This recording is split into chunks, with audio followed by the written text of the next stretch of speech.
These next two units have been created as an additional bonus to the main content of the course. The reason I've created them is it's a common theme that I see coming up again and again when I speak to one-to-one clients. So straight away, you'll notice that we're not in familiar surroundings today. The reason for that is since the last bit of filming, the Lookout in Ilminster has been sold. The sale of that is totally done and completed. Otterhead House and the Old Chicken House are currently both fully booked with holiday let. So my videographer Eugenio has kindly lent us his beautiful home to film these next two units. I'm assuming, seems as you're currently doing a course on property renovation and development, that you probably also have a bit of an interest in finance and accumulating wealth.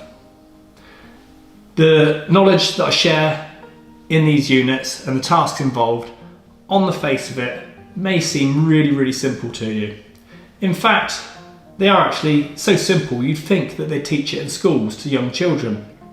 Unfortunately, the school system as it is does not prepare us for financial responsibility and accumulating wealth, kind of the fairly essential things that are a staple to life. I won't get too in depth in my thoughts on the education system because this video will end up being very long and probably very boring. One thing that I see time and time again is I come across a large number of people in their 30s, they have a very good job, they earn a really good salary, maybe they live at home with their parents, yet they're always skint and they've never got any money to their name. Now the reason for this is not because of how they earn, it's obviously down to how they spend.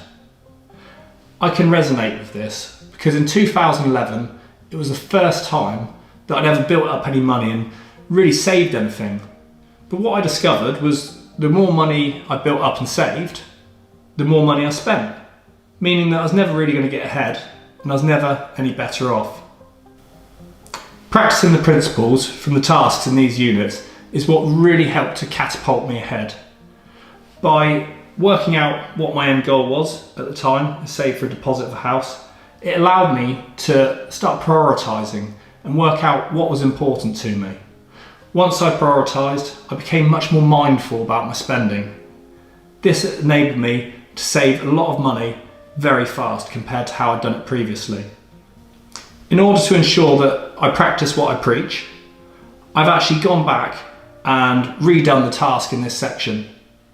Although I've done it many times over the years, I was actually very surprised that when I went over it again, I discovered loads of things that I was buying week in, week out that were just kind of a complete waste of money. So I didn't really need them and I didn't really want them. Yet it was huge sums when you add it up over a month or a year. So even though I'm aware of this stuff, the thing is with habits, they kind of creep in gently over time. So sometimes you don't always notice them. Therefore, it's worth just being a bit mindful and going over this stuff every now and then, maybe every few years or so. In finishing on this, one of the things that I want to get across is I'm not suggesting that you become some miser and you never spend any money and you never do anything enjoyable. All I'm saying is it's worth being a bit mindful, working out what your end goals are, and then prioritising your spending towards that, helping you get a lot further, a lot faster.